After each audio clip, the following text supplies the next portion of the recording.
अस्सलामुअलैकुम वरहमतुल्लाहि वबरकातुहू। Welcome to Arabic study group of India.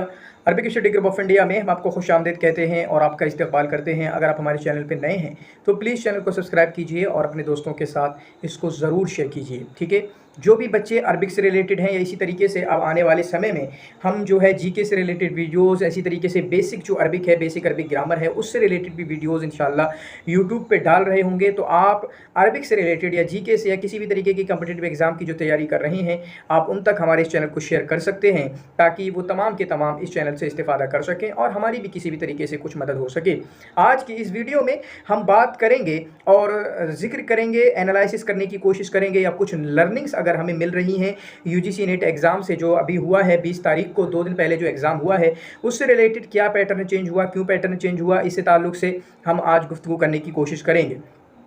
तो सबसे पहले हम रिपोर्ट के मुतालिक बात करें तो बच्चों ने जैसा कि बताया है कि जो आपका पेपर था अरबिक का, इसी तरीके से पेपर 1 तो और काफ़ी इजी था हमारी वाली शिफ्ट में। तो कुल मिला के जो पेपर रहा है वो मीडियम पेपर रहा है। इस वजह से कट ऑफ के ना ज़्यादा आप हाई करने का सोचें, ना ज़्यादा नीचे करने का सोचें।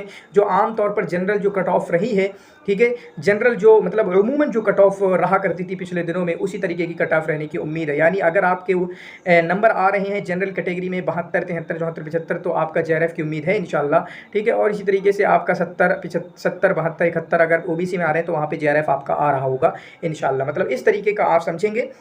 तो ये हुआ आपका कट ऑफ से रिलेटेड कि कट ऑफ क्या हो सकती है। तो कट ऑफ बिल्कुल मीडियम रहेगी, जिस तरह का पेपर मीडियम रहा है, मॉडरेट रहा है, उसी तरीके की आपकी कट ऑफ भी रहेगी। उसके बाद जो चेंजिंग आई है इस पेपर के अंदर, वो चेंजिंग ये आई है कि इन्होंने आपका क्या किया है, इन्होंने आपका जो ग्रामर के क्वेश्चंस को बढ़ा दिया है। ठीक है, ग्रामर की क्वेश्चन की तादाद को ज़्यादा कर दिया है और इसी तरीके से इन्होंने वोकैब्स को बढ़ा दिया है। वोकेबलरी के तकरीबन 12 से 15 क्वेश्चन आए थे, इसी तरीके से ग्रामर के भी काफ़ी क्वेश्चन आए थे। तो ये चेंजिंग क्यों आई, इस चेंजिंग के मुतालिक मैंने पूरा 1 साल पहले गुफ्तगू की थी। और ये चेंजिंग हमें सिर्फ एक एग्ज़ाम को नहीं देखना होता है, एज अ टीचर के, एज अ ट्यूटर के हम देख रहे थे कि दूसरे एग्जाम्स में भी चेंजिंग आ रही हैं। अभी कश्मीर का सेट हुआ तो वहाँ पर भी तकरीबन 7-8 ग्रामर के क्वेश्चन आए थे, तब मैंने बोला था। उससे पहले जेएनयू की जो एमए का पेपर हुआ था, वहाँ पर भी आपका ग्रामर के क्वेश्चन पूछे गए थे। ठीक है, तब से मैं पूरा 1 साल से बोलता हुआ आ रहा हूं कि ग्रामर पे तवज्जो दीजिए। और इसी तरीके से हमारे भी यूजीसी नेट के भी 2 एग्जाम हुए थे, वहां पर 1-2 क्वेश्चन इन्होंने डालना शुरू कर दिया था। ठीक है, जो बीच में रुक गया था। पहले शुरुआत में क्या होता था, ग्रामर के क्वेश्चन आते थे, बीच में बिल्कुल खत्म कर दिया, लेकिन अब दोबारा से इन्होंने फिर 1-2 क्वेश्चन डालने लगे थे इससे पहले के जो एग्जाम हुए थे। लेकिन इस वाले एग्जाम में क्या हुआ, इन्होंने ग्रामर के और इसी तरीके से वोकेबलरी के बहुत ज़्यादा क्वेश्चन डाल दिए। ये तो बात हुई, चेंजिंग हुई, जिस चेंजिंग को बहुत सारे लोगों ने सराहा है, बल्कि तमाम लोगों को सराहना चाहिए, क्योंकि इसमें रट्टाफिकेशन की बुनियाद ख़त्म हो जाती है और इसी तरीके से सलाहियत चेक होती है, सलाहियत को चेक किया जाता है। अब देखें इन्होंने गलती क्या की है, पेपर बनाने वालों ने गलती क्या की है। गलती इन्होंने ये की है कि हमारे 10 यूनिट्स हैं, ठीक है, 10 यूनिट्स हैं। ऐसा हुआ है कि किसी यूनिट से एक भी क्वेश्चन नहीं आया है। ठीक है, अभी मैंने पेपर नहीं देखा है, लेकिन अच्छे तरीके से जब मैं पेपर देखूंगा, एनालिसिस करूंगा, बच्चों को याद भी नहीं है, तो जितने क्वेश्चन मेरे पास पहुंचे हैं, जितने जैसा लोगों ने बताया है, उसके मुताबिक गुफ्तगू करने की कोशिश कर रहे हैं। कुछ यूनिट से सवाल ही नहीं पूछे, ऐसा नहीं होना चाहिए यार। आप तो यूनिट 10 को पूरा हुआ बना दे रहे हो, वहां से 25 क्वेश्चन पूछ रहे हो, यूनिट 10 से अकेले 10वें यूनिट से। ये तो गलत कर रहे हो आप, ये तो नाइंसाफी कर रहे हो, आपका अंदाज सही नहीं है। ठीक है, आप ग्रामर के क्वेश्चन बनाइए, या जो यूनिट 10 में जितने क्वेश्चन निकलते हैं वहां से कुछ क्वेश्चन निकालिए और जितने टफ बना सकते हैं आप बनाइए, कोई नहीं रोक रहा आपको। जितने टफ बना सकते हैं, जितनी गहराई में जाके बना सकते हैं, कोई नहीं रोक रहा। लेकिन ये नहीं कि आप यार 40 क्वेश्चन एक ही यूनिट से दे दोगे तो फिर क्या होगा। 40 क्वेश्चन एक ही यूनिट से दे दोगे तो ये अच्छी बात नहीं है ना। किसी का इंटरेस्ट यूनिट 10 में है, किसी का यूनिट 1 में है, किसी का यूनिट 5 में है, किसी का यूनिट 5 में नहीं है। ठीक है, आप ऐसा करो, मिसाल के तौर पे आज तो इन्होंने ये कर दिया, क्या बवाल खड़ा नहीं हो जाएगा कि ये बलागा से 30 क्वेश्चन उठा के दे दें। और मुझे यार बलागा में इंटरेस्ट नहीं है, मुझे यूनिट 5 में मज़ा नहीं आता है, यूनिट 5 मुझसे पढ़ा नहीं जाता। तो इस तरह का ये जो किया है ये गलत है इन्होंने, कि एक ही यूनिट पे पूरा धमाल मचा दिया है। 10, 12, 15 क्वेश्चन आपके वोकेबलरीज थे जो यूनिट 10 से आता है, ग्रामर से थे, इसी तरीके से और भी कई क्वेश्चन थे। ठीक है, तो ये गलत है। इसी तरीके से अब लर्निंग क्या मिलती है, नंबर 1 बात यह है, वो लोग जो जमे रहना चाहते हैं चीज़ों पर कि हमें बस इसी तरीके का रहना है, ये जो पैटर्न चला आ रहा है इसी पैटर्न पे रहेंगे। अरे भाई साहब, पैटर्न कॉम्पिटिटिव एग्जाम का मतलब ये है कि पैटर्न चेंज होता रहता है, पैटर्न यकसा नहीं रहता है। अगर पैटर्न यकसा रहे तो वो यूनिवर्सिटी का एग्जाम बन जाए, अगर पैटर्न बिल्कुल सेम रहे हमेशा तो वो स्कूल का एग्जाम बन जाए। इसमें तो जैसे ही लगता है कि मोनोटोनियस हो गई है, यकसा लग रहा है सब कुछ, वो तो सिलेबस भी बदल देते हैं, वो तो अंदाज ही बदलने लगते हैं। तो टीचर इम्तिहान बनाने वाला जो टीचर जो क्वेश्चन बना रहा है वो तो लाजमी तौर पे बदलेगा। तो कॉम्पिटिटिव एग्जाम का मतलब ही यही है कि उसको जितना टफ बनाने की ये कोशिश करते हैं उतना टफ बनाने की ये कोशिश होती है उनकी। देखिए ये टफ बनाने की कोशिश है इनकी।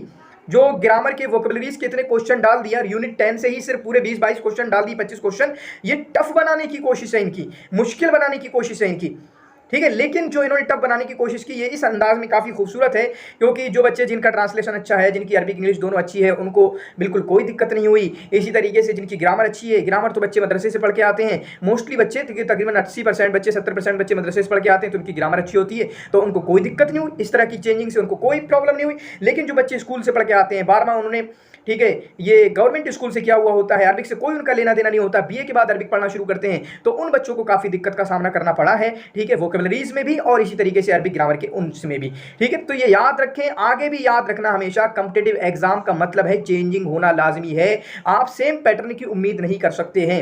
इसलिए तो कहा जाता है ना कि जो आपका चिराग है सिलेबस और इसी तरीके से पीवाईक्यूज आपका सिलेबस चिराग है। पीवाईक्यूज को देख देख के आप माइंड को पढ़ने की कोशिश कीजिए, पैटर्न को समझने की कोशिश कीजिए, यहाँ पे चेंजिंग क्या हो रही है। अगर एक ग्रामर का क्वेश्चन आया तो कल 4 भी आ सकते हैं, जैसे जो पहले आया था, मैंने बोला था कई वीडियोस में कि एक ग्रामर का क्वेश्चन आया है, आगे इसको याद रखना।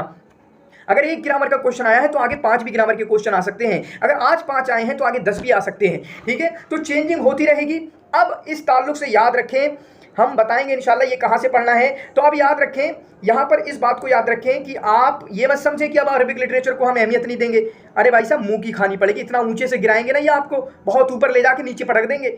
आप कोई सोचने लगे कुछ बच्चे की अरबिक लिटरेचर नहीं पढ़ना है, Arabic literature, history of Arabic literature को याद नहीं करना है। अरे भाई साहब, वो फाउंडेशन है, वो तो आपका अच्छा होना ही चाहिए। अब आपको मजीद मेहनत करना है अरबिक ग्रामर पर। अरबिक ग्रामर हमेशा से इंक्लूडेड थी, बस सवाल नहीं आए थे इतने। वोकेबलरीज हमेशा से इंक्लूडेड थी, बस इतने सवाल नहीं आते थे। और वोकेबलरीज के तो सवाल आते भी थे, 4 से 5, 6, 7 क्वेश्चन तो हमेशा आते थे, ऐसा नहीं है, 6-7 क्वेश्चन हमेशा आते थे वोकेबलरीज से। अब थोड़े से ज़्यादा कर दिए, 12-13 क्वेश्चन कर दिए, और थोड़ा हार्ड वाले लेके आ गए, मुश्किल वाले लेके आ गए, समझ रहे। तो अब क्या करना है, वो Arabic literature, history of Arabic literature, वो अपनी जगह पे मुसल्लम है, उसको तैयार करना है, उसकी अच्छे से तैयारी करना है। क्योंकि कल 2 एग्जाम के बाद, या हो सकता है अगली एग्जाम में ये बैक आ जाए, क्योंकि हमेशा एक ही टीचर क्वेश्चन नहीं बनाएगा। अगली बार हो सकता है यूजीसी के जो मेंबर हैं हमारे अरबिक प्रोफेसरान में से, वो कोई और हो, उनका हो कि हम अरबिक लिटरेचर को ही पूछेंगे, ठीक है। हम ये वोकेबलरीज को उतना नहीं पूछेंगे, वो ग्रामर को उतना नहीं पूछेंगे, लेकिन याद रखना ग्रामर वगैरह को हमेशा तैयार करना, ठीक है। ग्रामर को, और ग्रामर अच्छी नहीं है तो हमारा ग्रामर का कोर्स जो कल शुरू हुआ है उसको ज्वाइन कर सकते हैं, और ये इंशाल्लाह लगातार चलता रहेगा, आप लोगों की हेल्प करने के लिए, आप लोगों की मदद करने के लिए। इससे आपकी अरबिक की ग्रामर अच्छी होगी, आपकी इबारत ख्वानी, इबारत फहमी, इबारत को समझना, टेक्स्ट कंप्रहेंशन जो है वो आपकी सब अच्छी होगी। उसको आप जरूर ज्वाइन करें ग्रामर के कोर्स को। मैं तमाम बच्चों से कहूंगा कि जो बी अरबिक के हैं, तैयारी कर रहे हैं, एम अरबिक की तैयारी कर रहे हैं, या सेट की, या WBSSC की, इसी तरीके से आपका जो है यहाँ पर यूजीसी नेट अरबिक की तैयारी कर रहे हैं, वो तमाम की तमाम लोग ग्रामर के कोर्स को ज्वाइन कर लें, इंशाल्लाह उसको उनको इससे फायदा होगा। तो मैंने क्या बोला, ये मत समझे कि अब आप तकिया करने लगेंगे। और हाँ, याद रखें, ये जो वोकेबलरीज है, मैं हमेशा से बोलता आया हूं, इनको याद करें। कोई 2-3 अच्छी किताबें उठा लें, अगर आपको हार्ड कॉपी में मिल रही हैं तो उनको उठा लें, या फिर इसी तरीके से ऑनलाइन मौजूद है उनके नोट्स बना लें।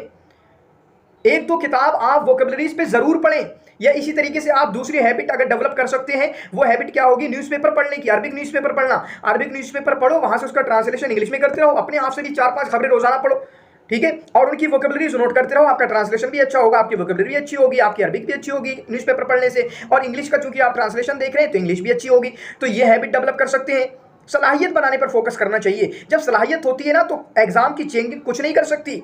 जो शुरुआत में मैंने बोला था, जिन बच्चों की सलाहियतें थी, जिनकी अरबिक इंग्लिश अच्छी थी, जिनकी ग्रामर अच्छी थी, जिनको इबारत फहमी समझ में आती है, उनका कोई क्वेश्चन उनका बाल बाका नहीं कर सकता, कोई कुछ नहीं बिगाड़ सकता। वो जो लास्ट में कंप्रहेंशन आता है, ठीक है, अरबिक में ही, जिनकी अरबिक अच्छी है उनका वो कंप्रहेंशन कुछ भी नहीं बिगाड़ सकता। जिनकी अरबिक अच्छी है, ग्रामर उनकी कुछ भी नहीं बिगाड़ सकती, ग्रामर के जो क्वेश्चन थे या वोकेबलरीज के क्वेश्चन उनका कुछ भी नहीं बिगाड़ सकते। वो लोग तो खुश हैं, मैंने उनको देखा उनके चेहरों पे, जो ट्रांसलेशन का काम करते हैं कंपनियों में, ठीक है, उनका ट्रांसलेशन अच्छा है, इंग्लिश पूरी फाड़ू है, ठीक है, तो वो खुश नजर आ रहे हैं बहुत, कि मजा आ गया। इससे होगा क्या कि जो रट्टे वाले बंदे हैं उनका नुकसान हो जाएगा, ठीक है, रट्टे वाले बंदे हैं उनका नुकसान हो जाएगा। जो रट्टा मार रहे हैं, आज उनकी सलाहियत नहीं है लेकिन अभी बिल्कुल रट्टाफिकेशन कर रहे हैं, अभी रट्टा लगा रहे हैं इस एग्जाम के लिए, ठीक है, उनका थोड़ा नुकसान हो सकता है। लेकिन यहाँ पर वो बच्चा, इस तरह के पैटर्न से फायदा क्या होगा, वो बच्चा जो उतनी मेहनत नहीं कर पाता है, उतना रट्टा नहीं मार पाता है, उसका फायदा हो जाएगा। लेकिन याद रखना दोनों चीजें जरूरी होती हैं, रट्टा भी जरूरी होता है, समझना भी जरूरी होता है। हमारे एक टीचर है मुफज्जल साहब, जो डॉक्टर मुफज्जल साहब फिक़ह में उन्होंने पीएचडी की है, ठीक है, मक्का मुकर्रमा से। वो क्या बोलते थे, उनका जो पूरा वो है मुझे याद नहीं, रट के समझ, समझ के रट, ऐसा कुछ करके, यानी रट के समझना भी है, समझ के रटना भी है। रट रट समझ समझ, समझ समझ, रट रट सब होता है। कोई एक बंदा जो सिर्फ रट्टे पर काम करता है फेल हो जाएगा, एक बंदा जो सिर्फ समझ पे काम करता है फेल हो जाएगा, क्योंकि मैंने बताया था रट्टा भी जरूरी है, समझना भी जरूरी है। अरे ये 12, 13, 25 क्वेश्चन की वजह से आप कह रहे हो रट्टा फेल हो गया? अभी भी 60 से 70, 80 क्वेश्चन कहां से थे? वही अरबिक लिटरेचर से थे जहां पर रट्टा मारना था। आप कह रहे हो रट्टा फेल हो गया? रट्टा कहां से फेल हो गया? अरे रट्टा किसी एग्जाम में फेल नहीं होता, बगैर रट्टे के कोई एग्जाम इंडिया का आप पास ही नहीं कर सकते। ये कोई प्रैक्टिकल थोड़ी है कि आप चलो ये कंप्यूटर बना दो, ये पंखा खोल के बना दो और एग्जाम में जिसका पंखा सबसे अच्छा बनेगा वो कामयाब हो जाएगा, तो यहां पर रट्टे की जरूरत नहीं है। अरे मैथ भी होता है ना, वहां पे रट्टे की जरूरत होती है। जिन बच्चों को रूल्स याद नहीं रहते वो बच्चे फेल होते हैं। रट्टा हर कहीं काम करेगा, और लेकिन समझना बराबर से समझना चाहिए, बहुत गहराई में जाकर समझना चाहिए। और जो बच्चा जितनी गहराई में जाकर समझता है ना, उतना पूरा पहाड़ उखाड़ देता है। तो याद रखना, आगे आपको मेहनत करना है। ये अरबिक ग्रामर कोई नई चीज नहीं है, ये वोकेबलरीज कोई नई चीज नहीं है, ऑलरेडी इंक्लूडेड थे। पहले कम क्वेश्चन आते थे, लेकिन अब ज्यादा क्वेश्चन कर दिए हैं, थोड़ा टफ बना दिया है। अरबिक ग्रामर को अच्छा कीजिए। अरबिक ग्रामर के लिए आपको अगर किताबों के जरिए पढ़ सकते हैं तो किताबों के जरिए पढ़िए, क्लासेस हमने शुरू कर दी, क्लासेस शुरू कर दीजिए। इसी तरीके से आपको ट्रांसलेशन पढ़ना है, ट्रांसलेशन पढ़ लीजिए। और मैंने बताया ट्रांसलेशन की 1-2 बुक जरूर पढ़िए। बेसिक से नहवल इंशा व तर्जुमा वहां से शुरू करिए, वो बिल्कुल बेसिक है, वो उतना काम नहीं आएगी। लेकिन उसके बाद जो हबीबुल्लाह खान नदवी साहब की दुरूस फिल तर्जुमत सहाफिया वो किताबें, फिर उसके बाद बहुत सारी किताबें आपको मिल जाएंगी। आप अपने बड़े साथियों से, सीनियर साथियों से, इसी तरीके से आप गूगल वगैरह पे देख सकते हैं, काफी बुक मिल जाएंगी। वो किताबें आपको 1 से 2-3 किताबें लगातार पढ़ना चाहिए। इसके लिए मैं कहूंगा ये ऐसे मत करना कि हम तैयारी के लिए पढ़ रहे हैं, तैयारी के लिए मत पढ़िएगा। ये वोकेबलरीज वगैरह अपनी सलाहियत के लिए पढ़िएगा। सलाहियत के लिए वो किताब खरीद के रोजाना आप वोकेबलरीज याद करते रहिए, ठीक है। खासकर मुस्तलाहात सियासिया, पॉलिटिकल टर्म्स हैं जो, और इसी तरीके से इकोनॉमिक टर्म्स हैं, अपनी सलाहियत के लिए पढ़िएगा, अपनी सलाहियत बनाने के लिए पढ़िएगा। ये नहीं कि हम तैयारी कर रहे हैं, तैयारी के लिए पढ़ोगे तो वो एक बोझ सा आ जाता है। अपनी सलाहियत के लिए रोजाना आधा घंटा देते रहो। इसी तरीके से अगर चाहो तो रोजाना आधा घंटा या 20 मिनट या 15 मिनट अपना न्यूज़पेपर, किसी एक न्यूज़ को उठा लो, हेडिंग पढ़ लो, सिर्फ हेडिंग में वो आपका टर्म्स आ जाएगी। तो जो भी टर्म मिले आपको, जो भी टुकड़ा मिले आपको, ठीक है, उसका आप इंग्लिश में देख लें तो बहुत फायदा होगा इंशाल्लाह इससे, ठीक है। तो इस तरीके से आप कर सकते हैं।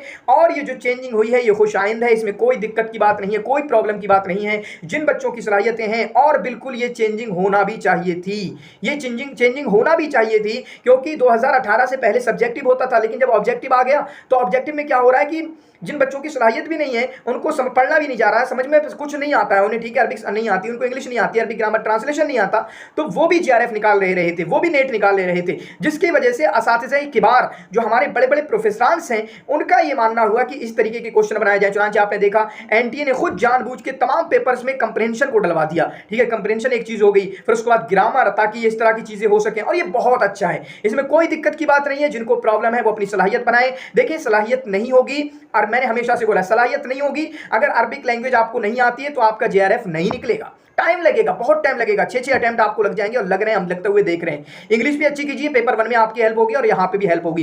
कुछ भी पढ़िए, पढ़ते रहिए, ठीक है, टाइम बर्बाद मत कीजिए, किसी भी तरीके का टाइम बर्बाद मत कीजिए। और जिनको थोड़ी मायूसी हाथ लगी है, जिनको नाउम्मीदी हाथ लगी कि हो सकता है ये एग्जाम बेकार गया हो, खराब गया हो, तो परेशान ना हो, लगातार अपनी पढ़ाई जारी रखें, सलाहियत के लिए पढ़ाई करें, ठीक है। सलाहियत के लिए लिटरेचर को पढ़ें, हिस्ट्री और अरबिक लिटरेचर को पढ़ें।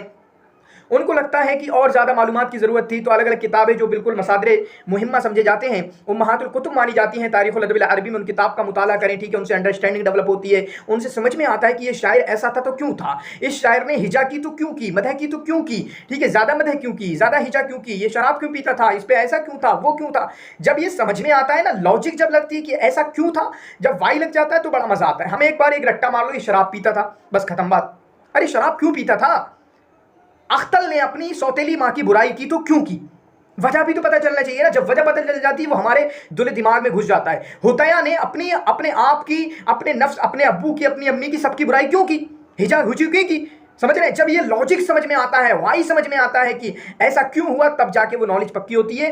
तो ये जो चेंजिंग हुई है बिल्कुल खुशाइंद है, इसमें कोई दिक्कत की बात नहीं है। मैंने आपको बताने की कोशिश की है चेंजिंग क्यों हुई, ताकि अरबिक के रट्टा रट्टू तोते वाले जो कामयाब ना हो। ऐसा ना है नहीं है कि अब ये समझे कि रट्टे की काम की जरूरत नहीं है, रट्टे की अब भी जरूरत है। हिस्ट्री ऑफ अरबिक लिटरेचर जो बेस था वो बेस हमेशा रहेगा, उस बेस को इग्नोर नहीं कर सकते। और जिन लोगों ने भी, आगे याद रखना मैं आज बोल रहा हूं, फिर बाद में मुझे लगाना ना पड़े कि मैंने ऐसा बोला था, जो लोग ये समझे कि हिस्ट्री ऑफ अरबिक लिटरेचर को हम फरामोश कर देंगे, उसको भुला देंगे, तो मुंह की खानी पड़ेगी आपको, आसमान से पटक देंगे ये लोग, ठीक है। यही एग्जामिनर्स लोग, तो हिस्ट्री ऑफ अरबिक लिटरेचर को पढ़ना है जिस तरीके से पढ़ते आए थे, उसी इंटेंसिटी के साथ, उसी आपकी कसीदगी के साथ जो है आपको, कसाफत के साथ आपको पढ़ना है, उसी जुनून के साथ। और साथ में अरबिक ग्रामर को अच्छा करना है। अरबिक ग्रामर ज़्यादा से ज़्यादा बुक को पढ़ेंगे, उर्दू किताबों से दूर हटिए जो तर्जमे कर दिए हैं। मैं बिल्कुल उसके मुआफिक नहीं हूँ कि उर्दू किताबों से पढ़ा जाए, उर्दू किताबों की सहायता ली जाए यार, बिल्कुल ज़रूरत है, लेकिन बहुत ज़्यादा नहीं ली जाए। पूरी कोशिश कीजिए कि आप इबारत पढ़ें, आप हसन ज़ैयाद की इबारत को समझें, आप हन्ना फाखुरी की इबारत को समझें, ये असल होना चाहिए। किताबों की मदद बिल्कुल कम कर दीजिए, उर्दू किताबों की मदद इसमें लेना, ठीक है। एक बात हुई, इसी तरीके से साथ में आप अपनी वोकैबुलरीज को अच्छी करते रहिए, कोई दिक्कत नहीं है। जिन बच्चों को मायूसी हाथ लगी है कि उनका पेपर अच्छा नहीं गया है, वो लगातार अपनी लैंग्वेज को इंप्रूव करते रहें, दोनों लैंग्वेज को, इंग्लिश को भी, ताकि पेपर 1 में मदद हो सके। और इसी तरीके से आपका जो है अरबिक को भी अच्छा करते रहिए, ताकि यहाँ पे भी आपकी कोई प्रॉब्लम ना हो। तो यहाँ जुड़ने के लिए बहुत बहुत शुक्रिया। अगर आपको किसी भी तरीके की कोई डाउट्स हो, कोई प्रॉब्लम हो, कोई सवाल हो, तो आप कमेंट में लिख सकते हैं। इंशाल्लाह मैं आपकी हेल्प और मदद करने की कोशिश करूँगा। तो शुक्रन जज़ीला, जज़ाकुमुल्लाहु खैरन व अहसनल जज़ा, बारकल्लाहु फी।